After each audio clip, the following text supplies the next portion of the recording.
우리나라가 2002년도에 큰일이 있었죠. 월드컵이 우리나라에서 있었습니다. 그때 유럽에서는 매우 이례적으로 뜨거운 여름이 시작되었습니다. 2002년 여름이 끝나갈 무렵 프랑스에서는 15,000명이나 되는 어르신들이 이유 없이 소천하셨습니다. 그것은 3주간의 바캉스 기간 동안에 대부분 집에 홀로 있었던 노인들이 돌아가신 것이었습니다. 평소에는 그래도 자녀들이 가끔씩이라도 얼굴을 뒤밀었었는데 이 바캉스철이 되다 보니까 자녀들이 한동안 찾아오지 않았고 그 사이에 어르신들이 큰 봉변을 당하게 되신 것입니다. 프랑스 국민들은 크게 놀랐고 각성하였습니다. 그래서 휴가의 날짜를 하루씩 줄였고 그리고 거기서 나온 기금을 가지고 노인 특별복지 기금을 만들었습니다. 그 이후에 프랑스는 어떻게 되었을까요? 놀랍게도 전혀 변화가 일어나질 않았습니다.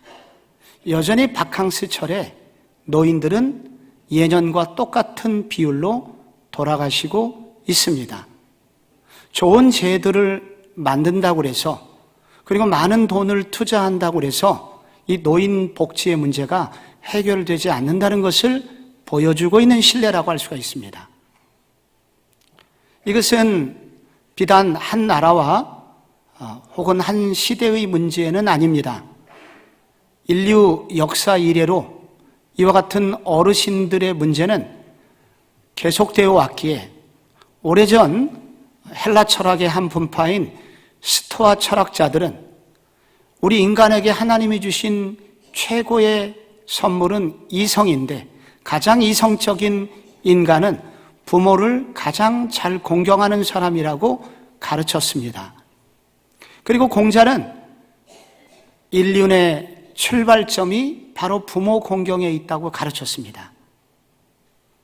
그렇다면 우리 기독교와 이 세상의 효에 대한 가르침하고는 어떤 차이가 있을까요? 만약에 우리 기독교가 세상에서 가르치고 있는 효의 사상과 별로 다를 바가 없다면 우리 교회는 영혼의 구원 문제는 탁월하지만 나머지 세상 윤리 도덕의 문제에서는 별 차이가 없는 일반 종교와 똑같은 그런 종교가 되고 말 것입니다. 과연 이 기독교의 효는 세상이 말하는 효와 어떤 차이가 있는 것일까요? 1세기 소아시아에 에베소라는 도시가 있었습니다. 그 당시 소아시아는 소위 유사일이 없었던 대격변이 일어나고 있었습니다. 로마가 소아시아를 점령한 이후에 모든 젊은이들의 꿈은 로마에서 출세를 하는 것이었습니다. 그래서 농촌을 버리고 도시로 상경하였습니다. 부모님들의 만류에도 불구하고 청년들은 고집을 꺾지 않았고 그래서 부모님들을 시골에 내팽겨 둔 채로 그들은 도시로 향하였습니다. 당시 소아시아의 가장 큰 도시에 예베소라는 도시로 많은 젊은이들이 유입이 됐습니다. 지금도 예베소를 가보면은 굉장히 유명한 두 가지가 있는데 거기 창녀촌이 유명합니다. 엄청나게 큰 그러한 여성 성매매 센터가 지금도 유적지로 남아 있습니다. 또 하나는 콜로세움입니다. 2,500명 들어가는 큰 운동장이 거기 있습니다. 거기서 많은 젊은이들이 스포츠에 열광하였죠. 그들은 성과 이 스포츠에 열광하였지만은 농촌에 두고 온 그런 부모님들에 대해서는 전혀 관심이 없었습니다. 바로 그 도시 예베소에 예베소 교회가 생기게 된 것입니다. 바울은 이 예베소 교인들을 향하여 너희들이 이와 같이 예수 그리스도의 은혜를 입었다면 너희들의 삶이, 가정이 달라야 된다. 특별히 너희들이 부모 공경하는 것에 대해서도 세상 사람들과 분명히 달라야 된다 라고 편지를 썼습니다. 우리 예수 믿는 사람은 세상의 효와 어떻게 차이가 있어야 할까요? 오늘 성경은 바울을 통해서 성령님께서 우리에게 알려주시는 세상과 차이나는 첫 번째 기독교의 효의 출발은 우리 부모님들이 바로 하나님의 대리자로 세워졌다는 사실을 알면서부터 출발합니다. 여기 오늘 읽어주신 본문에 내 아버지와 어머니를 공경하라, 이것이 약속이 있는 첫 계명이다, 이렇게 나와 있습니다. 첫 계명이다, 이 말은 으뜸되는 계명이다, 최고의 계명이다, 그런 뜻입니다. 구약의 율법을 요약한 것이 십계명이죠. 그런데 이 십계명은 크게 내용상 두 개로 분류가 됩니다. 1계명부터 4계명, 그것은 하나님을 뜨겁게 사랑해라. 5계명부터 10계명, 하나님이 만드신 우리 사람들, 이웃을 내 몸처럼 사랑해라. 이렇게 하나님 사랑과 이웃 사랑으로 내용상 이렇게 분류가 됩니다. 근데 이 중에 이웃 사랑의 다섯 번째 계명이 내 부모를 공경하라 라는 다섯 번째 계명이 있지요. 근데 이 다섯 번째 계명을 오늘 바울은 첫 계명이라고, 으뜸되는 계명이라고 말을 하고 있습니다. 으뜸되는 계명은 당연히 1계명이 아니겠습니까? 혹은 2계명이 아니겠습니까? 하나님을 잘 뜨겁게 사랑해야, 그래야 사람들도 사랑할 수 있기에 그것이 마땅히 1계명일 것 같은데, 바울은 이것을 부모 공경을 약속이 있는 첫 계명이라고 소개를 하고 있습니다. 모세가 하나님으로부터 이 10계명을 받을 때 돌판 2개를 받았습니다. 그런데 이 다섯 번째 계명인 부모를 공경하라는 이 내용은 몇 번째 돌판에 새겨져 있을까요?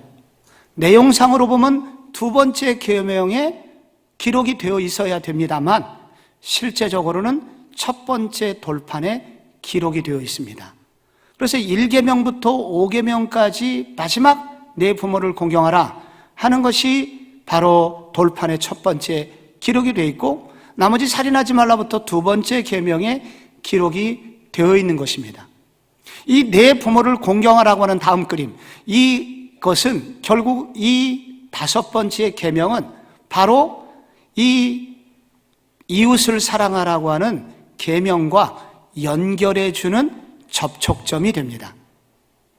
그래서 이것은 이런 뜻입니다. 바로 내 부모를 공경하라. 부모는 누구냐? 하나님께서 이 땅에 하나님의 축복의 통로를 보여주시기 위해서 보내주신 하나님의 대리자이다. 하늘에는 하나님이 계시고 땅에는 하나님을 대신해서 이 땅에 복을 주는 존재가 있으니 그분이 바로 부모다 라고 가르쳐 주는 것입니다. 그래서 이것이 바로 하나님을 섬기는 것과 똑같은 그러한 농도와 그러한 존경심을 가지고 내 부모를 공경해야 된다. 이것이 으뜸으로 삼아야 되는 계명이다 라고 말하고 있는 것입니다. 창세기 49장에 보면은 야곱이 12아들을 놓고 축복의 기도를 해주는 장면이 있습니다. 그런데 그 중에 특별히 나머지 아들들은 한 구절, 두 구절 축복 기도해 주는데 거기 두 명의 아들, 유다와 요셉이라고 하는 아들, 두 아들은 기도가 굉장히 길어요. 5절 혹은 6절 정도 긴 기도가 거기 나옵니다. 요셉을 위하여 아버지 야곱이 축복 기도를 합니다.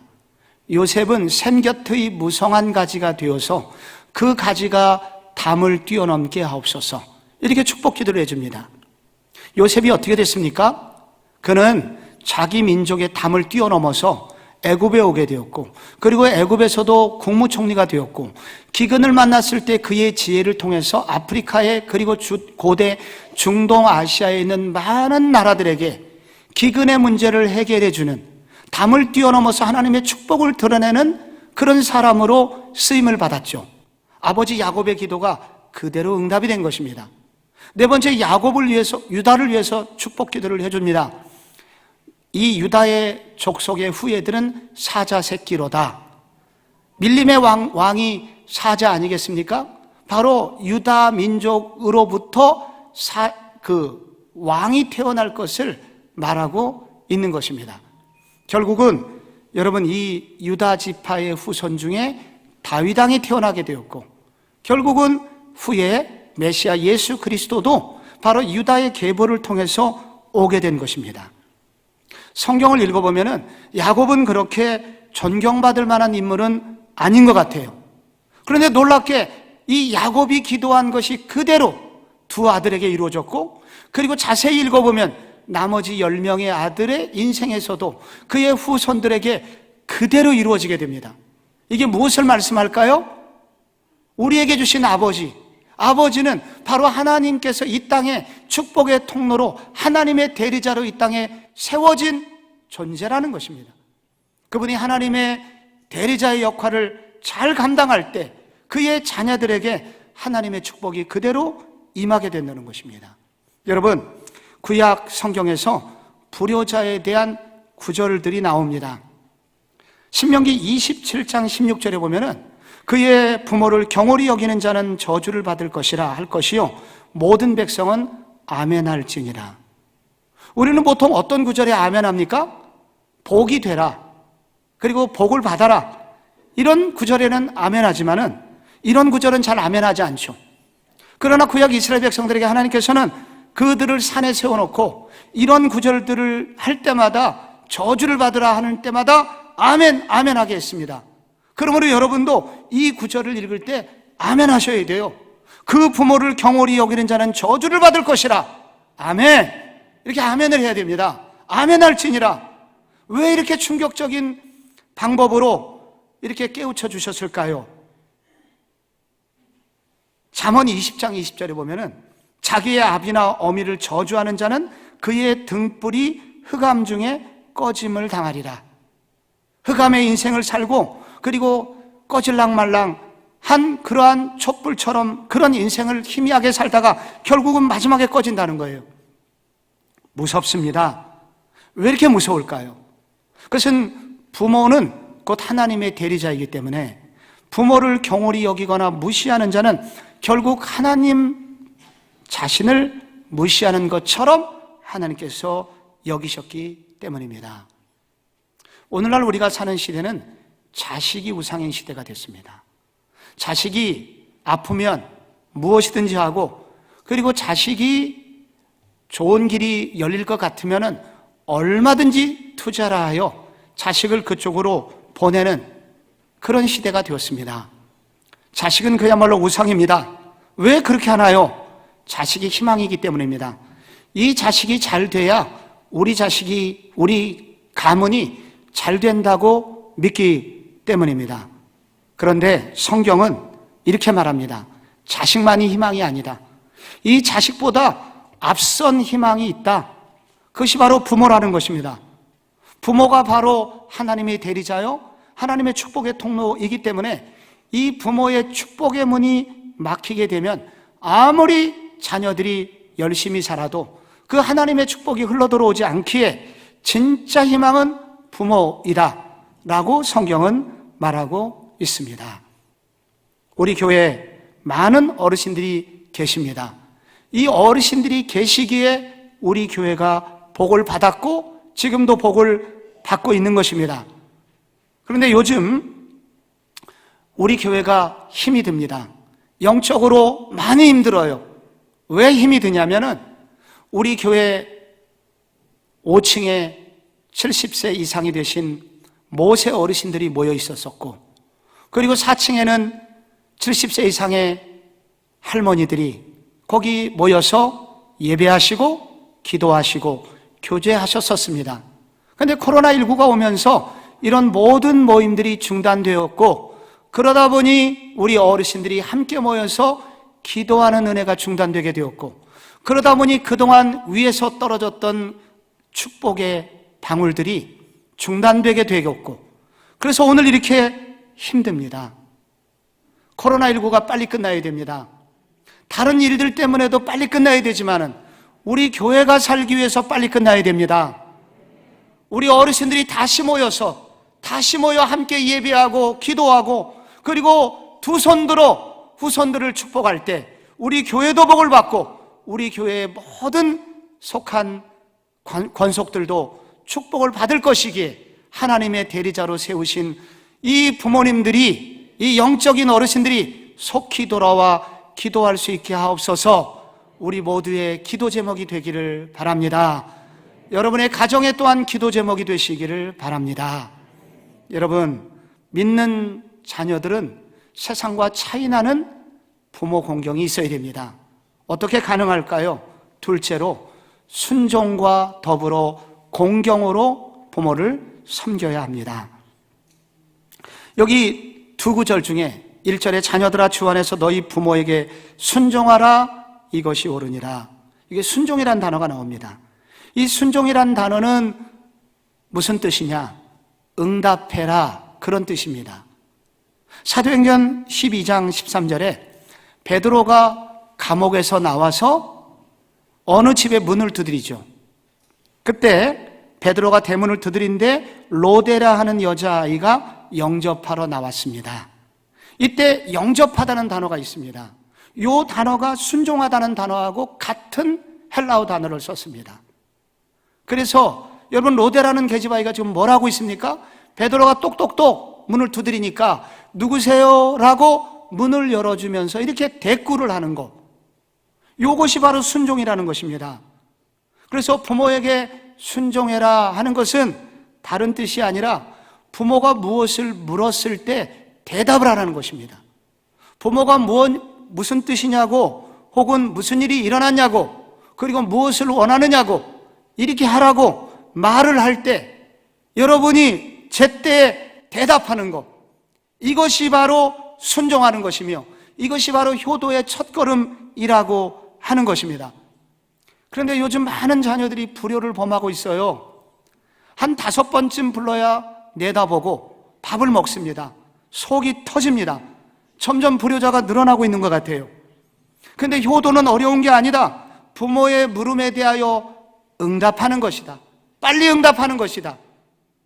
부모님이 부를 때 답변하는 것이고, 전화할 때 받는 것이고, 문자를 남기거든 빨리빨리 응답해라. 그것을 바로 순종한다고 합니다. 그런데 2절에 보면은 순종보다 더 한 걸음 더 나아간 개념이 나옵니다. 내 아버지와 어머니를 공경하라.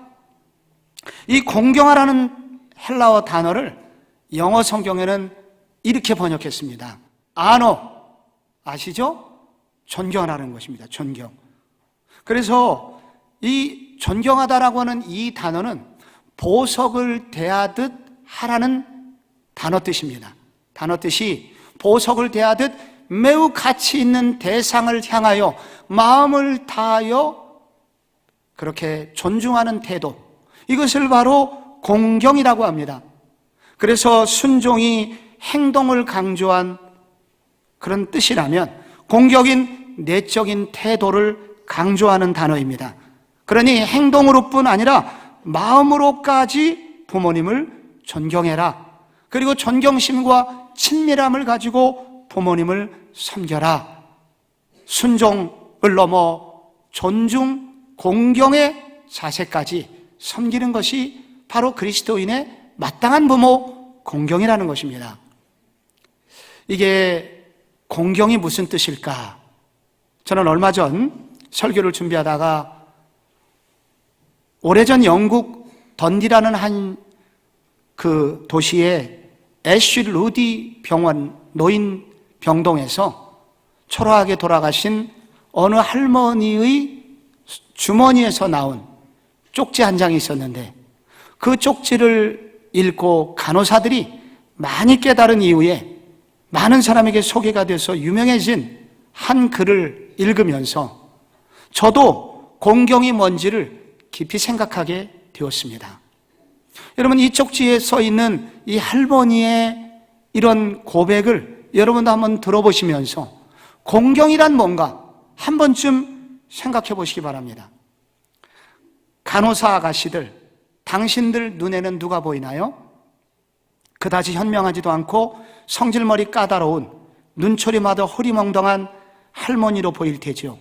먹을 때 음식을 흘리고 소리 질러도 대꾸도 못하는 노인네, 보살핌에 감사도 모르고 늘 양말 한 짝, 신발 한 짝 잃어버리고 다니는 답답한 노인네, 아무 저항 없이 생각 없이 씻기든 먹이든 당신들 하는 대로 맡기고 사는 반송장, 그게 당신들 눈에 비춰진 나인가요? 그렇다면 한번 눈 떠보세요. 그리고 제발 저를 한 번만 제대로 바라봐 주세요. 제가 누구인가를 말해 줄게요. 저는요, 10살짜리 어린 소녀랍니다. 사랑스러운 엄마와 아빠, 그리고 오빠, 언니, 동생들도 있지요. 그리고 저는 달의 날개를 단 16 처녀이기도 합니다.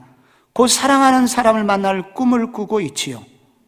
그리고 제 속에는 20살의 꽃다운 신부도 들어 있습니다.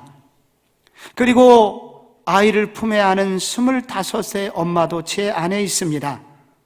40살의 저도 있네요. 이젠 아이들이 다 자라나서 집을 떠났어요.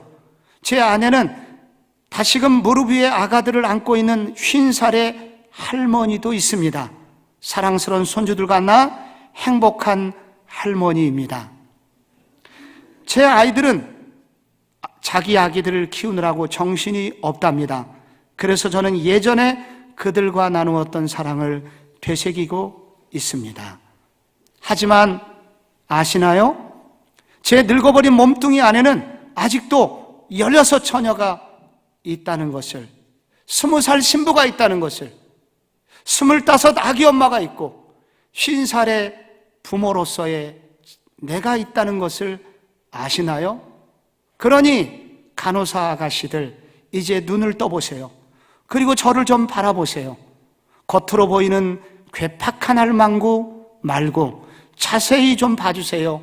이 속에 있는 진짜 나를 좀 봐주세요. 공경이란 무엇일까요?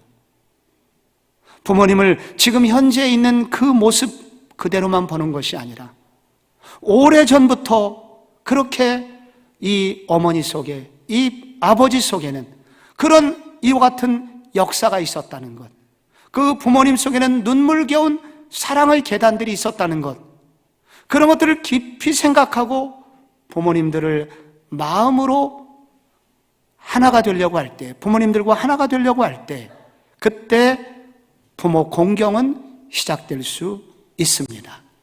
우리는 단지 순종해야 하는 것도 해야 되지만은 순종을 넘어서 부모님들을 공경하는 마음으로, 친밀감으로 사랑하고 보듬어주는 공경의 자리까지 나아가야 될 것을 바울은 권면하고 있습니다. 여러분, 세상과 다른 부모 공격 어떻게 가능할까요? 마지막으로 우리 모두 다 주님의 통치 아래 있도록 기도해야 합니다. 그때 가능합니다. 1절의 9절이 한동안 많은 사람에게 오해가 있었습니다. 자녀들아 주 안에서 너희 부모에게 순종해라. 주 안에서 순종하라고 그랬으니 예수를 안 믿는 부모의 말은 안 들어도 된다는 식으로 해석하던 때도 있었습니다. 그런데 여러분, 바울은 이 예배소라는 책 안에서 주 안에라는 말을 많이 쓰고 있습니다. 여러분, 주 안에 있다는 말, 주 안에서 순종하라는 말은 그런 뜻이 아닙니다. 주 안에서라는 이 말은 주님의 통치를 받는 사람이기 때문에 우리는 주 안에 있어요. 주 안에 있다는 것은, 안에 있다는 것은 무엇인가 통치를 받는다는 뜻이 거기 들어있는 것입니다. 우리가 주 안에 있기 때문에 주님의 통치를 받는 사람이기 때문에 세상 사람들보다 부모에게 더 순종해야 된다. 세상 사람들이 부모를 사랑하는 것보다 더 사랑해야 된다 라는 뜻이고요. 그리고 주 안에서라고 하는 이 말은 한 걸음 더 나가서 주님의 통치를 받기 때문에 주님의 은혜로 충만해서라는 뜻입니다. 주님의 은혜로 충만해서 부모님들을 순종해야 된다는 거예요. 주님의 은혜로 충만하면 어떤 일이 생깁니까? 내가 할 수 없는 일이 생깁니다. 할 수 있습니다. 또한 주님의 은혜를 힘입으면 부모님들을 다른 눈으로 볼 수가 있습니다. 우리는 성장 과정에서 부모님들에게 많은 상처를 받을 수도 있습니다. 그래서 부모님을 미워하는 경우도 있고, 그리고 때로는 불효하는 경우도 생깁니다. 그러나 완벽한 사랑을 받으면 우리가 정말 효자가 될까요? 반드시 그렇지가 않습니다. 탕자의 비유를 보세요. 완벽한 아버지가 있었지만 거기 불효자가 나옵니다. 그래서 우리가 불효를 한다는 것, 부모를 거역한다는 것은 부모의 잘못이기 이전에 우리 속에 악한 본성, 죄악된 본성이 있기 때문에 우리도 모르게 이와 같이 거역하게 되는 거고, 그리고 부모하고 사이가 안 좋게 될 수 있습니다. 이렇게 된 이유는 오래전 우리의 조상 아담이 하나님을 거역하는 일부터 시작이 되었습니다. 그가 하나님을 거역한 이후에 하나님을 거역하게 되니 부모님을 거역하게 되고, 그 결과 우리는 방황이 시작된 것입니다. 그 이후에 우리는 외롭고 힘들고 상처를 받고, 상처를 받다 보니 나도 살기 위해서 상처를 주게 되고, 그래서 관계가 깨어지게 되고, 그래서 우리는 행복을 잃어버린 존재가 돼버린 것입니다. 그런데 이제 우리의 이런 모든 불행의 원인을 해결하시기 위해서 이 땅에 오신 분이 계십니다. 그리고 우리의 모든 불행의 원인을 짊어지고 돌아가신 분이 계십니다. 그분이 바로 예수님입니다. 그런데 그 예수님의 그 돌아가신 덕분에 우리는 하나님께서 우리의 죄를 그분이 다 해결해 주셨기 때문에 그 순간 우리 모두는 하나님의 자녀로 받아들여진 존재가 되었습니다. 그래서 아버지 하나님께서 영원히 책임져 주시는 그런 하나님의 자녀로, 사랑을 받는 상태로 바뀌게 된 것입니다. 이제 우리는 하나님의 그 무한한 사랑을 직통으로 받을 수 있는, 하나님의 어떤 저주도 받지 않고 오직 하나님의 놀라운 사랑과 생명을 받을 수 있는 그런 은혜로운 상태로 우리가 변화가 된 것입니다. 이게 바로 우리가 주 안에 있다는 것입니다.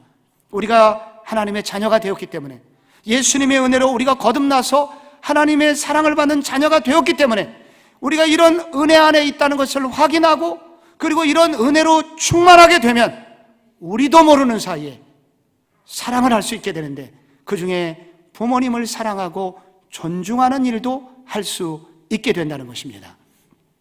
저는 수개월 전에 이백경 집사님이라는 분이 쓰신 오멜이라고 하는 기독교 베스트셀러를 우리 교우들에게 소개한 적이 있습니다. 강원도에서 교회를 여러 개 세우신, 여러 교회를 개척하셔서 세우고 돌아가신 그 목사님 따님이 그 쓰신 분이 책입니다. 이 40대 남편을 암으로 먼저 하늘나라로 보내신 바로 얼마 후에 어머니께서, 친정 어머니께서 의료사고로 그렇게 병상에서 일어날 수 없는 상태에 빠지시게 되었습니다. 그리고 그 이후로 지금까지 8년 동안 신실하게 어머님을 섬기고 계신 집사님의 이야기입니다. 남편이 여러 교회를 개척교회 세우라고 돌아다니는 사이에 사모님으로부터 고생이 말로도 할 수 없는 고생이 있었습니다. 그리고 정말 가난하고 어려운 사람을 진실로 사랑하신 어머니였기에 딸 이백경 집사는 어머니의 과거에 섬긴 덕분에 우리 어머니의 노년은 행복할 것이라고 그렇게 믿었는데, 이렇게 의료사고가 나서 더 이상 일어날 수 없는 상황이 되니까 하나님에 대한 섭섭한 마음이 생겼습니다. 그리고 그 모습을 이상한 눈으로, 의심 섞인 눈으로 쳐다보는 여러 주변 이웃들의 눈빛 때문에 짜증이 났습니다. 그런데 어느 날마다 큐티를 하던 중에 요한복음 9장을 읽다가 한참을 머물게 됩니다. 사람들이 와서 맹인을 향하여 이렇게 묻죠. 이 사람이 눈을 못 뜨는 것이 이 부모의 죄입니까? 이 사람의 죄입니까? 여러분, 예수님께서 뭐라고 답변하시나요? 요한복음 9장 2절에 이 사람의 죄나 부모의 죄, 누구의 죄도 아니다. 나는 그에게서 하나님이 하시는 일을 나타내고자 하심이라. 이렇게 예수님이 말씀하시죠. 이 구절을 읽는 동안에 이분이 영적 각성이 일어납니다. 그동안은 예수 잘 믿으면 건강하고, 예수 잘 믿으면 돈을 많이 벌어야지, 이것만 축복이라고 생각했는데 이게 바로 쉬운 산수만 공부하는 수준의 기독교인이라는 사실을 깨닫게 해줍니다. 여러분, 산수 끝나면 수학을 해야 되거든요. 인수분해도 해야 되고 함수도 공부해야 되고 미적분도 공부해야, 그래야 우리는 대학에 갈 수 있는 것입니다. 내가 너무 쉬운 산수 수준의 신앙생활만 했구나. 얼마든지 병든 상태에서도 아파도 주님의 영광을 위해서 쓰임받을 수 있는 것이구나. 이렇게 이 말씀이 깨달아지게 되었던 것입니다. 그러고 보니까 지나가는 어떤 사람이 젊어서는 하나님 나라를 위해서 수고하더니 이렇게 늙어서는 몹쓸 병에 걸렸군요. 이렇게 안 된 표정을 하고 있는 그 사람의 말이 이제 다르게 해석이 됐습니다. 어머니의 병은 몹쓸 병이 아니라 어머니가 평생 하나님 나라를 위해서 애쓴 결과 얻은 애쓴 병이구나.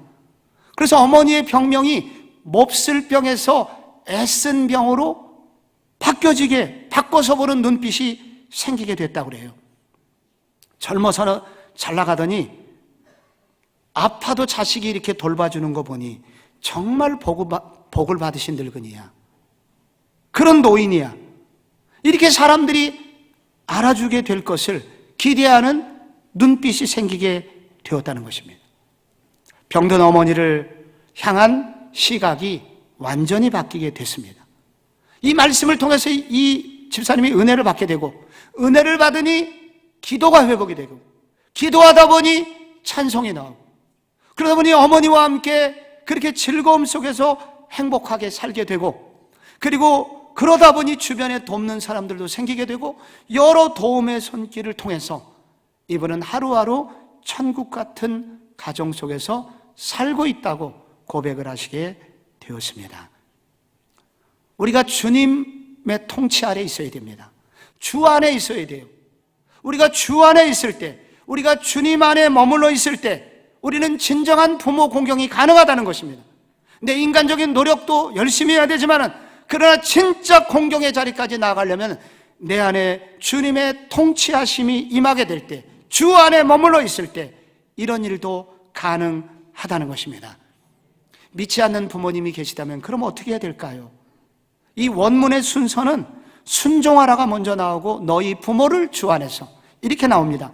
그래서 이 구절을 다시 번역을 해보면 너희 부모가 주 안에서 주 안에 머물러 있도록 기도해라. 여기 그런 뜻이 들어있는 것입니다. 네가 주 안에서 통치를 받는 일처럼 너희 부모가 아직 예수를 믿지 않는다면 그런 너희 부모도 주님의 통치를 받는 상태가 되도록 너는 기도해라. 부모가 비신자라면 주님의 통치 아래 머물러 네가 주 안에서 이렇게 은혜를 받는 것처럼 너희 부모도 그렇게 주님의 통치를 받는 분이 되도록 기도해라. 이것이 최고의 선물이며 이것보다 더 큰 복이 없다고 말씀해 주고 있는 것입니다. 지난주에 우리 교회 한 성도분의 아버님께서 요양병원에 계신데 굉장히 위독한 상태에 이르시게 되었습니다. 그런데 아직 예수님을 영접한 상태가 아니기에 우리 교회 성도님, 따님이신 성도님은 그냥 가슴에 조바심을 치게 되었고 더 많이 기도하시게 되었습니다. 그런데 코로나19라 여러분 요양병원도 들어갈 수 없게 되었는데 최근에 그 요양병원에 특별한 이렇게 허락을 받아서 아버님의 면회 날짜를 간신히 잡으셨다고 합니다. 그 날짜를 잡아놓고 저한테도 연락을 주시고 기도를 부탁하셨습니다. 드디어 당일이 되었습니다. 세라믹 이 투명 캡으로 온 얼굴을 쓰신 이 성도분께서 제게 전화를 주셨습니다. 그리고 아버님과 화상으로 연결을 해 주었습니다. 저는 짧게 복음을 설명했고, 아버님 이 복음을 들으시고 이해가 가시면, 그리고 마음에 받아들이고 싶은 마음이 있으면 표시 한 말씀만 해주세요. 아멘이라고. 놀랍게 제가 복음 제시가 끝나고 그리고 저의 기도가 끝났을 때